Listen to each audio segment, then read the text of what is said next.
Hello friends, নানান ব্যঞ্জনে তোমাদের সকলকে স্বাগত জানাচ্ছি। কাছে দূরে যারা সবাই আছো, দেখো আমি এখানে এটা বলে সমুদ্রের বাটা মাছ নাকি, আমি ঠিক বলতে পারছি না। এই মাছগুলো বাজার থেকে কেটে আনছে। এখন এর মধ্যে লবণ আর হলুদ নিলাম। সবগুলো মাছ রান্না করলাম না, অল্প নিয়ে নিলাম, কারণ এটা আমরা দুজনেই খাবো। তো বেশি রান্না করে তার লাভ নেই, মেয়ে খাবে না।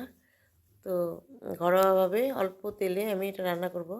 তো মাছগুলোর মধ্যে লবণ হলুদ আর তেল মাখিয়ে নিচ্ছি। এখন কড়াইতে তেল গরম করতে দিয়ে দিয়েছি, দিয়ে আমি এখন মাছগুলোকে দিয়ে দিলাম। দিয়ে একটু দূর থেকে দিচ্ছি, কারণ মাছগুলো যদি ফাটে ওই জন্য ভয় লাগছে। যাই হোক, এইভাবে দিয়ে সব মাছগুলো দিয়ে দেবো, দিয়ে এখন একটু ভেজে নেব।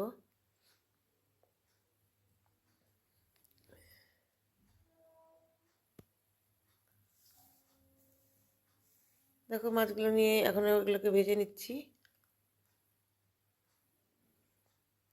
এখন এই একটা তাওয়ার মধ্যে আমি ডালে বড়ি ভেজে নিচ্ছি। আসলে আমার শরীরটা ভালো না, তো সেই জন্য কতদিন ব্লগ দিইনি এবং তোমাদের কারোরটাই দেখিনি আমি। মানে আমার এত শরীর ভালো না। তো সবারটা একটু হয়তো কয়েকজনকে লাইক করে দিয়েছি একটু দেখে দেখে, বাকি আর দেখতে পারিনি। আর আমারটা তো দিইনি। যাই হোক, এখন এর মধ্যে দেখো যে বড় বেগুন ছিল, সেই বেগুনটা আর আলু আমি এভাবে টুকরো করে কেটে এখন ভেজে নিচ্ছি। এখন একটু ঢেকে দিলাম। এখন দেখো তেলের মধ্যে একটু কালো জিরা ফোড়ন দিয়ে নিয়ে আমি একটু পেঁয়াজ ফোড়ন দিয়ে আর তেজপাতা দিয়ে দিলাম, দিয়ে একটু ভেজে নিচ্ছি। ভেজে নিয়ে এখন এর মধ্যে কাঁচা লঙ্কার পেস্টটা দিয়ে দিলাম, কারণ তেল আর দেবো না, কারণ বেগুন আলুতে তেল গেছে, মাছে ভাজে তেল গেছে। তখন ভাবো একটু কম তেলে রান্না করি আর কি। লঙ্কাটা একটু ভেজে নিচ্ছি। এটা একদম পুরো কাঁচা লঙ্কা। আর এখন এখানে দেখো একটু পেঁয়াজ পেস্ট করে দিলাম। একদম অল্প মশলা একদম পাতলা পাতলা একটু ঝোল বানাবো। এখন এই পেঁয়াজটা ভেজে নিয়ে এখন এর মধ্যে লবণ আর হলুদ দিয়ে দিলাম। লবণ হলুদ দিয়ে একটু ভালো করে মিশিয়ে নিব। এখন যেহেতু মানে তেল একদম নেই, সেই জন্য একটু জল দিয়ে দিলাম। জল দিয়ে একটু এই মশলাটাকে একটু সিদ্ধ করে নিচ্ছি। নিয়ে এখন এর মধ্যে দেখো ধনে গুঁড়ো আর জিরে গুঁড়ো দিয়ে দিলাম। ধনে গুঁড়ো জিরে গুঁড়ো দিয়ে ভালো করে মিশিয়ে নিচ্ছি।